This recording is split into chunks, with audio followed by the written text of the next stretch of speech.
April. I'm not sure if you're here to help facilitate or not, but I don't have sharing access if it's possible to get that. Hello, no, I'm not here to facilitate. I Well, we're was, glad you're here anyway. Give us a few minutes and we'll get the sharing set up and we'll get the slideshow up. okay, no problem. Thank you. Mhm.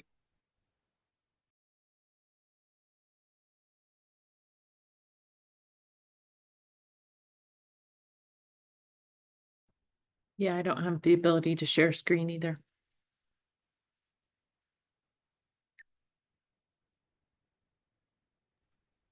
It looks like it for a second and then it doesn't.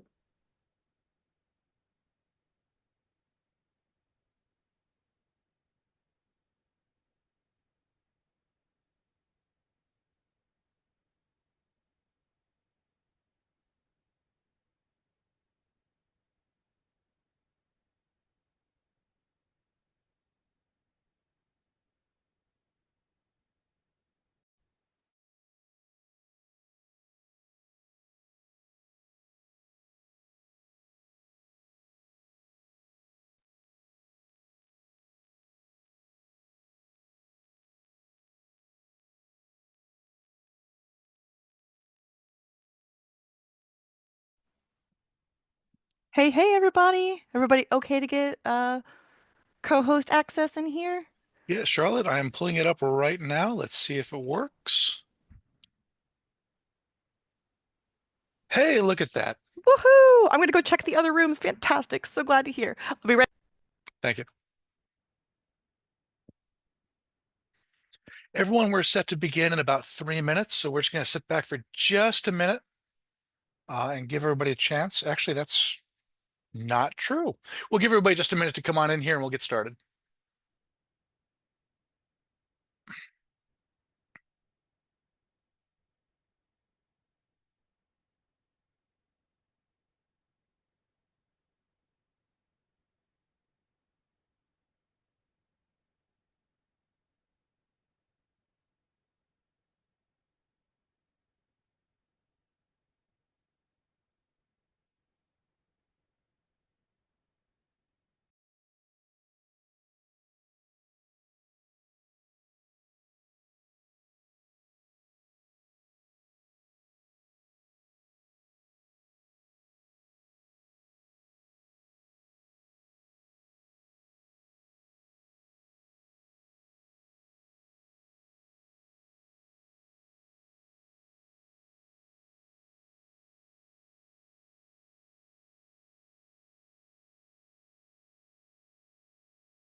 Hi to everybody just joining us. We're supposed to have about 27 people in here, so we're going to give everybody just a few minutes to kind of filter on in from that keynote presentation. We'll be starting in just a few minutes.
All right, it is 2:05, so just to be cognizant of time of everything, I'll go ahead and we can get started. I am Joe Lloyd. I'm one of the conference organizers. I'll be the moderator for the room for today.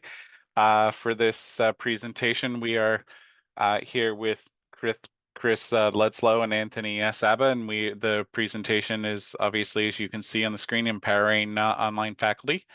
And so at this point, Chris, if you want to go ahead and take it off, and I'll give you a little bit of a heads up as we get close to the end, so we know we're running close to time, but we'll be here till 2:50. Sounds great. Thank you very much. We actually have a small change in our presenters. I will be presenting. I am here. But instead of Anthony, Lisa Berry, our boss, is going to wind up presenting with us as well. So I'm actually going to turn it over to her to start things off with. All right. Thank you, Chris. So I am going to just jump right in to the slides here. So the objectives of our session today is we just want to talk a little bit about the value of microcredentials in promoting targeted and continuous professional development for online faculty, identify key elements of effective microcredentials, and talk a little bit then about the strategies we've used to implement and enhance microcredential program to help support faculty. So a little bit about our team before we get too far into these slides and the presentation here. So I am the Associate Director of Instructional Design Services at Boise State. We have our Faculty Development Coordinator, Liz Cummins, who's here in attendance, and she actually recently replaced Anthony, which is why he's not presenting today. And then Chris, who introduced himself, who's our faculty development specialist. Just because there's only 3 people on our team does not mean that it looks like a small team, but we actually leverage the expertise of a lot of others across campus, which you'll see soon. So our faculty development program, we have a combination of different types of events. We offer webinars, which, like it says here, are 1-hour synchronous sessions. We try to have a lot of interactivity and discussion in those events. We offer seminars, which are 1-week-long events that mostly are asynchronous, but some have synchronous activities in them. Courses, which are more in depth. And then we've also offered in the past communities of practice and other workshops. With all of those events, we have bundled them together into certificates.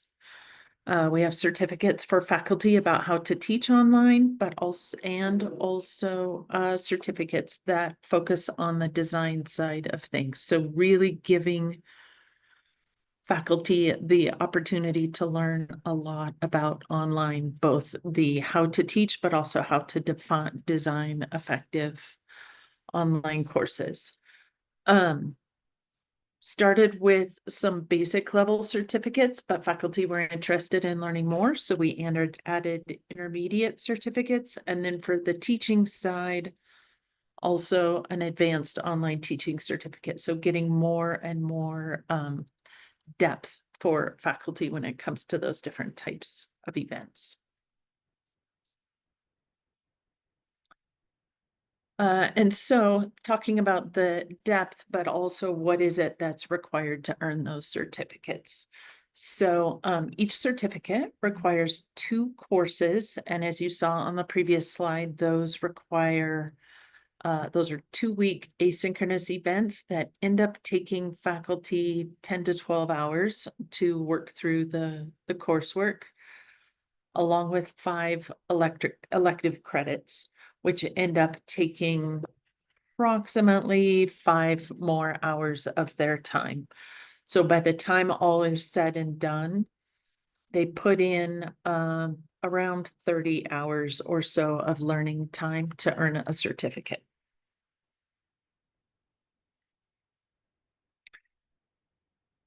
So there are pros and cons to those certificate options for faculty.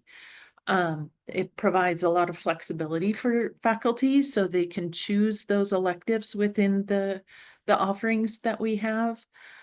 But one of the drawbacks of that then is that there's no clear theme for them as they're working through the certificate. So if they're learning about teaching, they may choose electives that are focused on discussions or one focused on how to grade more effectively or whatever it may be, but no clear theme for them as they go through that. And then, like I already mentioned, those certificates take about 30 hours of their time. So over the last few years that we've been offering these certificates, we've received feedback from both faculty and staff across campus. So in general, faculty really do like the certificates. But then they also sometimes want to, it takes 30 hours of their time, which sounds like maybe a lot. But they can spread that over however much time they want. But then they're now asking also for something that maybe doesn't require the same level of time commitment. And so that is where what we're going to be talking about in just a second comes in. And then staff wanted some opportunities to collaborate with others across campus to support faculty. And I see a question just came in. How do you adapt these by modalities? So that's a great question. We are an online learning unit, so we focus just on the online learning side of things. And for our faculty, that some are on campus and some work remotely. So we do provide everything asynchronously or remote access.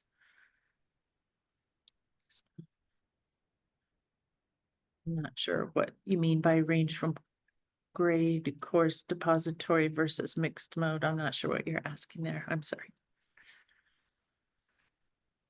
So anyway, we took all this feedback and we're experimenting and looking for other opportunities to provide learning options for faculty.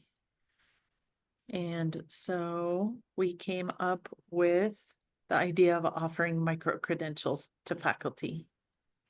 Chris, can you go to the next slide? There we go. Yeah. So the solution we came up with was micro-credentials. And Chris, I'll hand it over to you. Sure. Thank you very much, Lisa. I appreciate it. Everyone, like Lisa said, my name is Chris Lutzow. I'm the Faculty Development Specialist for the eCampus Center. I do have time reserved at the end for questions and answers. Please feel free to go ahead and put them in the chat. One of the things that we looked at when we looked back at all the feedback from faculty and our desired intention was we wanted to meet the faculty's needs. They wanted something that was faster.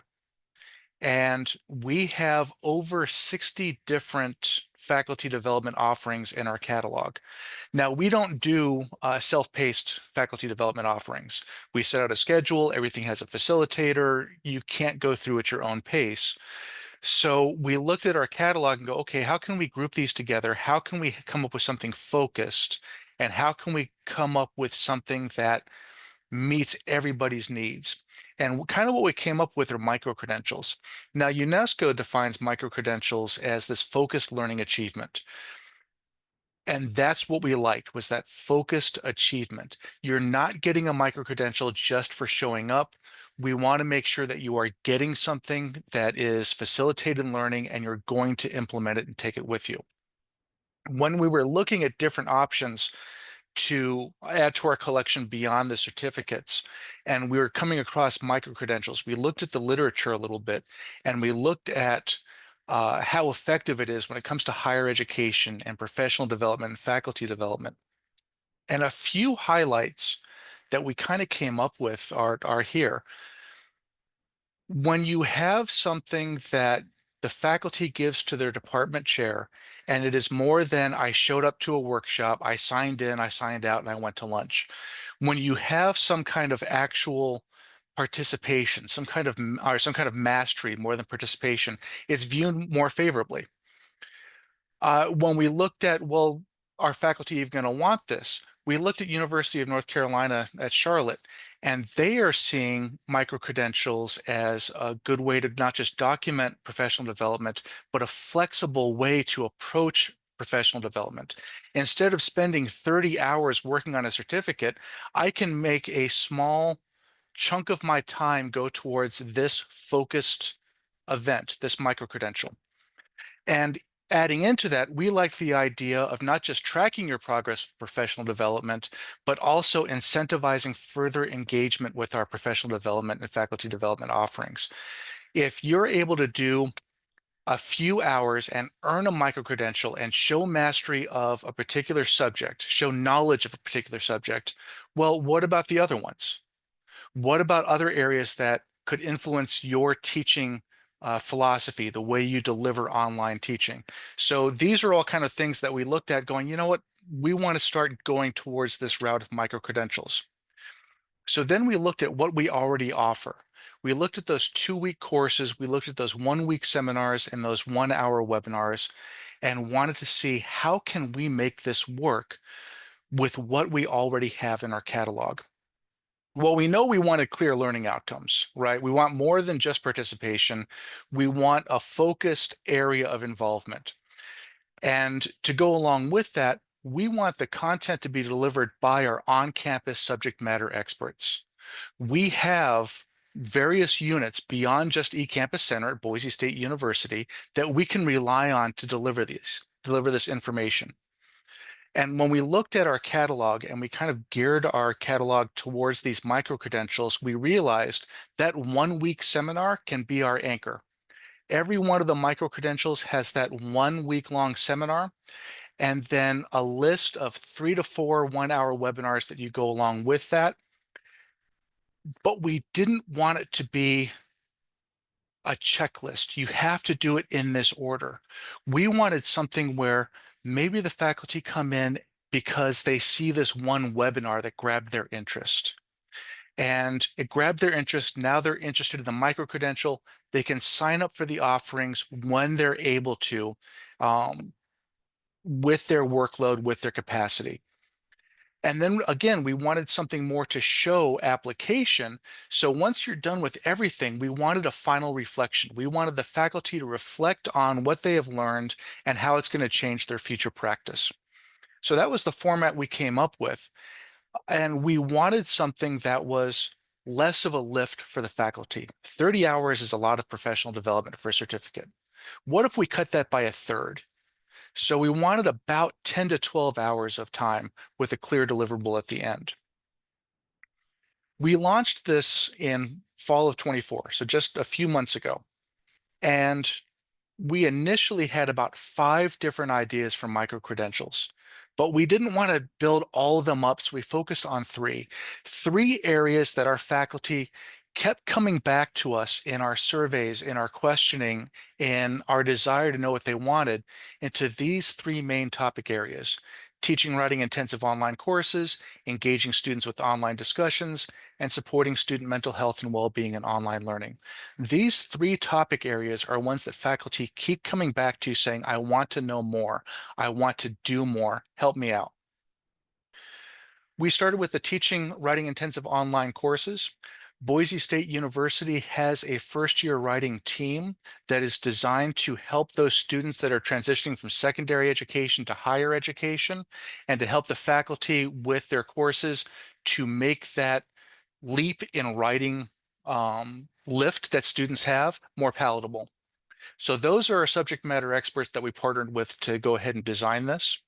Our audience for this are the faculty that are teaching online courses that involve a lot of writing. This is not the, your basic level math kind of course. If you're writing papers in an online course, this is what you want. This is what our intended audience is.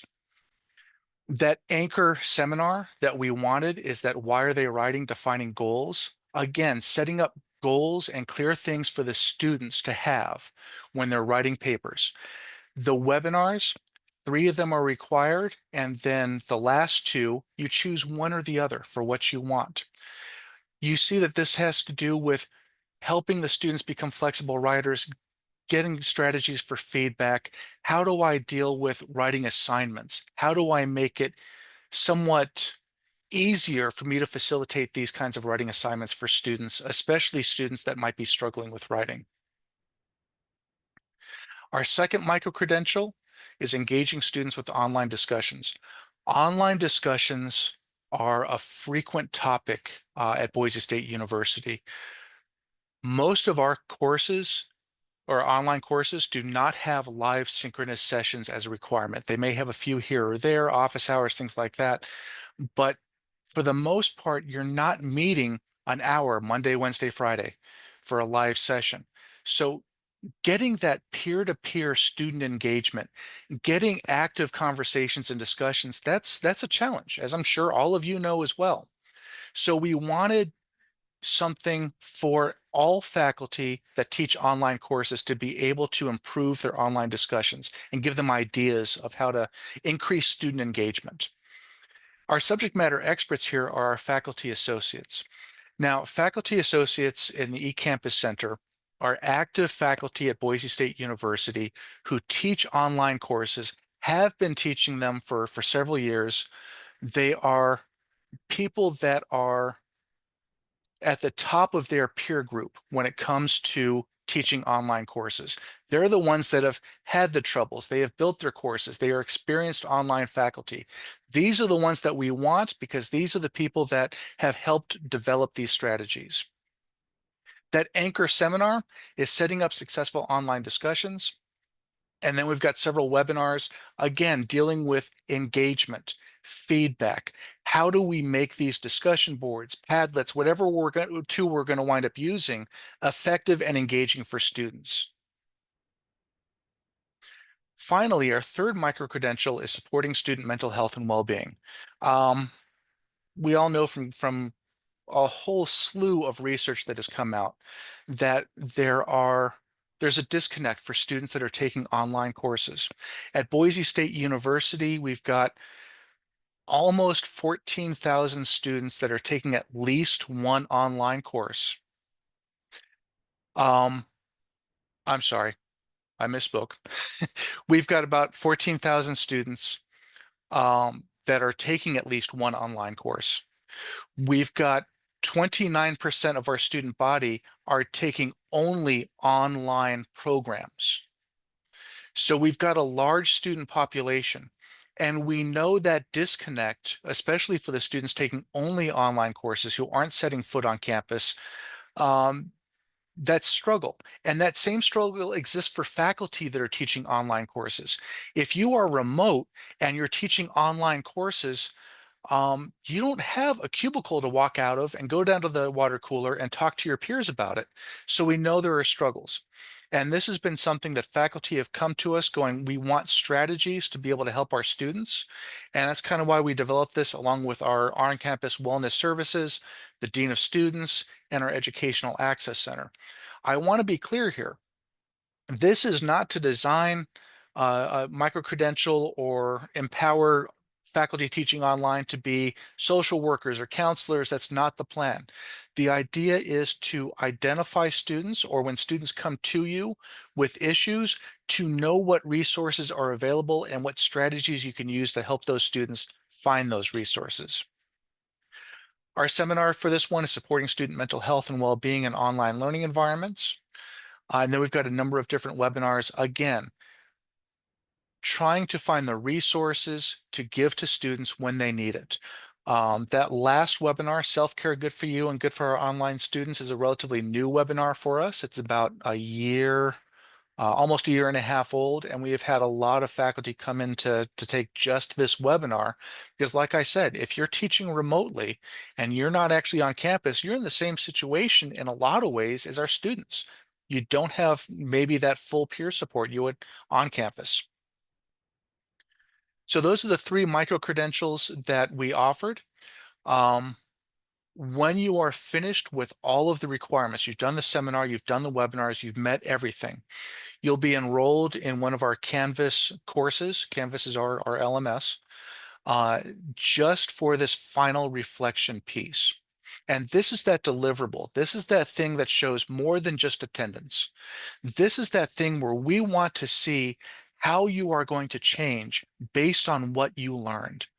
So you're going to submit a reflection of about 300 words on how you're going to change one of your online courses or how your online teaching practice would change based on what you were exposed to and what you learned going through this micro-credential. We don't want this to be an overly burdensome heavy lift. We don't need a 20-page term paper. We don't need a lit review. We want to know how you're going to change something based on what you learned going through this. As long as that is met, we have our reflection, we have our deliverable, we see that you have thought about how you're going to use this, it's a win. Now, I'm going to be honest. When we launched these micro-credentials, I fully expected it to be a year before we saw any results. We launched this in fall of last year, and we're already seeing results. That teaching writing intensive online courses micro-credential already has 19 faculty enrolled in that micro-credential.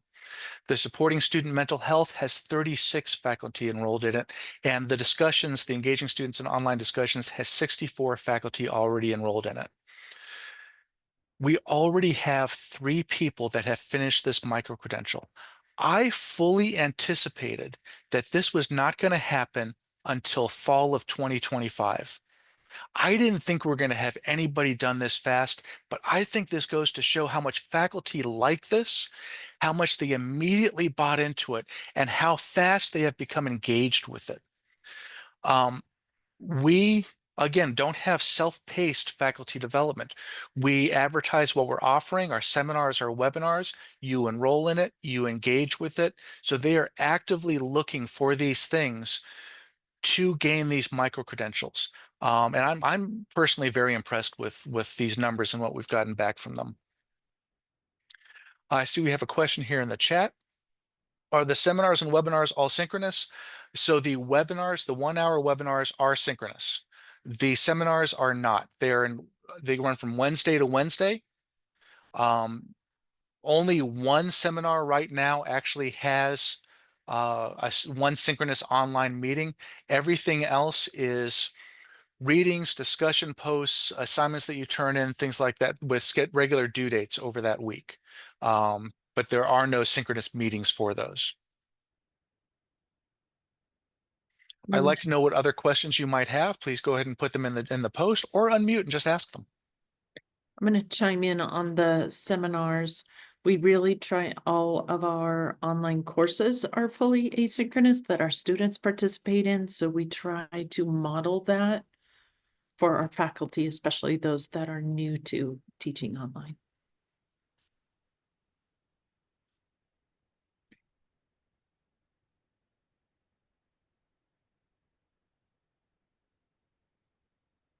What other questions do we have?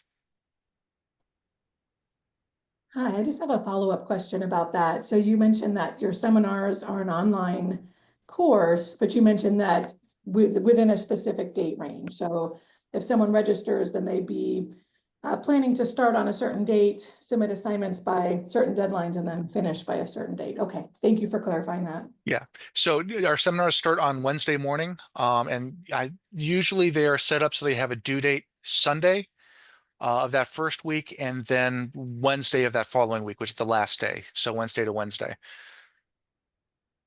And those due dates are just to kind of help people re-engage and not just try and log in once and do the whole thing. I'd like to discuss how we can better support or re-engage them through the professional development series, reminders, mentorship, incentives. Let me see if I understand your question here. What are we doing to advertise and go for continual engagement? Is that kind of where we're going with this question? Yes. Yes, okay. So we put out a newsletter every month.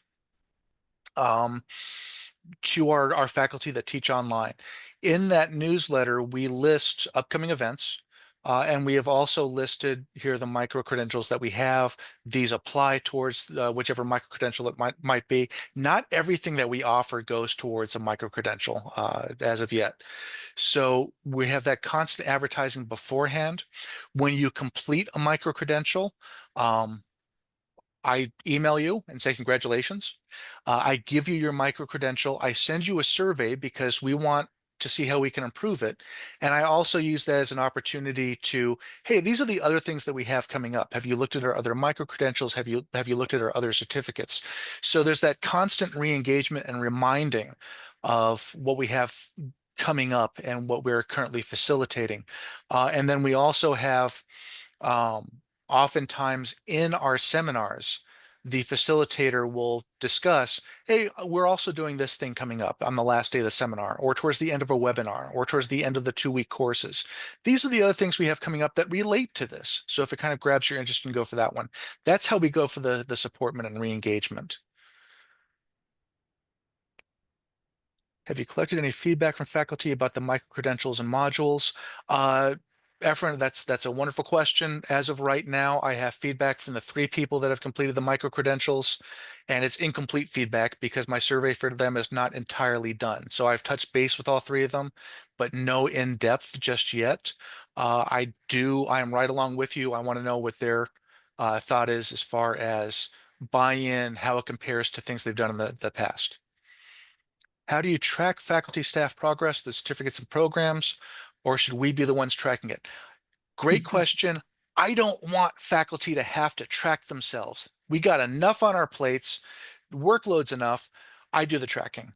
So we have a database system, QuickBase, that we use to track it. We also, Boise State University last year transitioned to Campus Groups, which is a third-party platform for different events. It was designed for student events, for club events, things like that, but we've used it for faculty development as well. Faculty can log in, they see the faculty development offerings that are coming up, they register in there, and when they complete it, I mark them as complete. We have tracks and checklists, so they enroll in whichever micro-credential they want, and when they enroll, they get this little checklist and a little progress bar. When they complete it, I go in there and mark it off for them. So at any point, they can go in there and log in and see, oh, okay, this is what I still have left to do. I'm 50% of the way there, 75. This is the next thing I need to look for. When is this being offered? We want to do the tracking for them. And then when they're done, they don't have to reach out to us and say, hey, I finished. What can I do? No, I email them within a day or 2 of them finishing and say, hey, congratulations. This is what else we have going on. So yeah, I want them to be able to, at a click, see their progress. Post-seminar survey result numbers. Okay, so our survey results overall for faculty development, not specific to the micro-credentials, because I don't really have enough data to be able to tell you anything for the micro-credentials yet. But overall, for all of our faculty development events, our survey results are really very good. We constantly get data back that we have well-designed faculty development offerings. The webinars are well structured, the seminars are well structured. It is important, it is effective, it is applicable. I've talked to Lisa in the past that I get frustrated that I don't get bad information to make improvements. I want bad things and I'm not getting it, which is a good thing, but yeah. But I don't have enough data for the micro-credentials yet to be able to talk intelligently on that. How frequently are the webinars offered?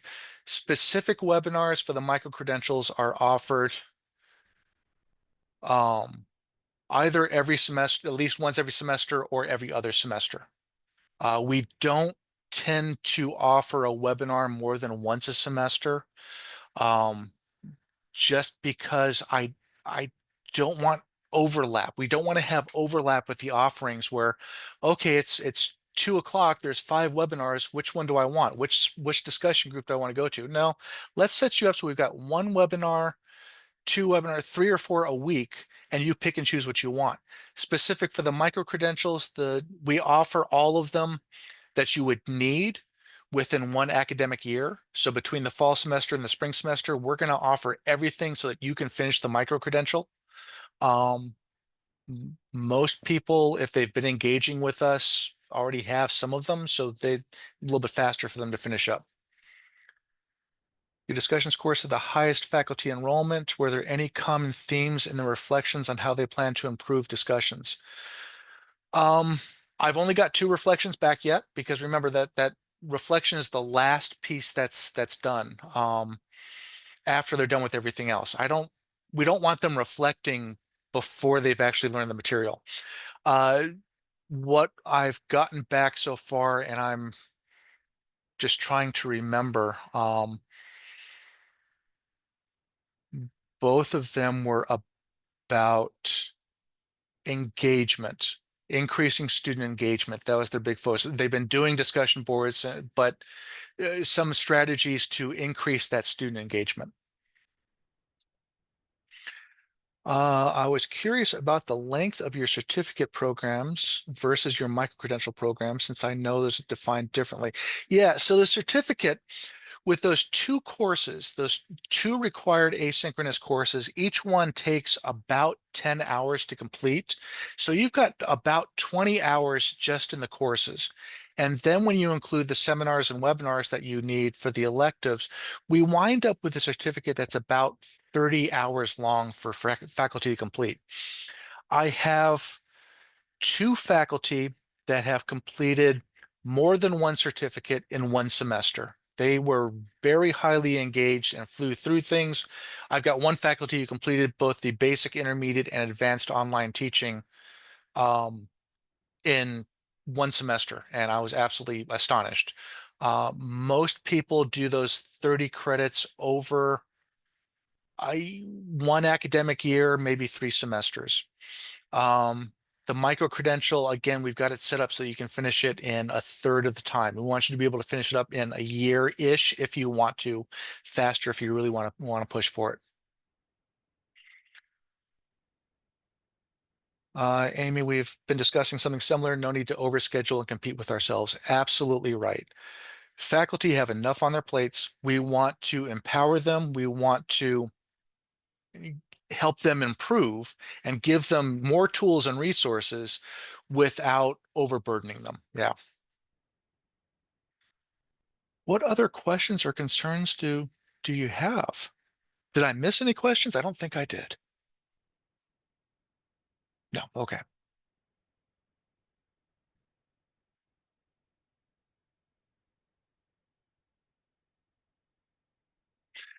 All right. I included a PDF version of the slides. If you want those, they're on the app page.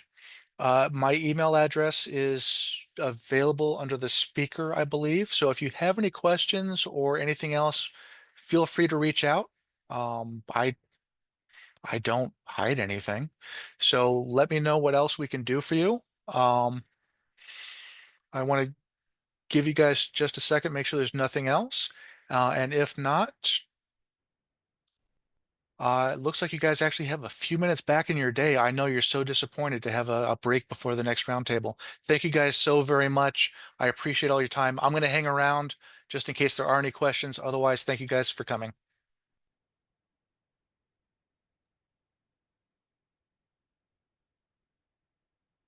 Joseph, I can't hear you. Oh, yeah. Oh, Helps yeah, if yeah. I unmute my headset. The number of times I've done that.